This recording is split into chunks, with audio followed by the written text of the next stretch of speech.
তোমাদের একটু ডিস্টার্ব করলাম, আমাদের অনেকখানি ডিস্টার্ব করলাম, তুমি হয়তো খেলা একটা ছিল, আবার তাদের নষ্ট করে ফেললাম। এই জন্য তোমাদের কাছে কি বলবো, দুঃখ প্রকাশ করছি। তো আমি আফজাল হোসেন, জামাত ইসলামী, ঢাকা 19 আসনের দাঁড়িপাল্লা মার্কার এমপি প্রার্থী। তোমরা তো আসলে নতুন যোদ্ধা, 24-এ তোমরা যুদ্ধ করেছো, দেশ স্বাধীন করেছো, নতুন একটা বাংলাদেশ করার জন্য তোমরা মানে পরিবেশ তৈরি করেছো।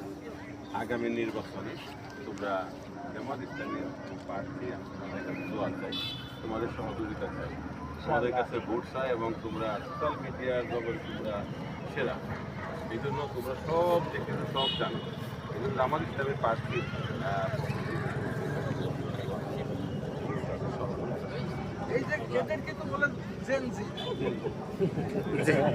তো তোমাদের এই বলে আর তোমাদের বিরক্ত করবো না, ঠিক আছে? তোমরা খেলাও, আমার জন্য দোয়া রাখবা, ঠিক আছে? না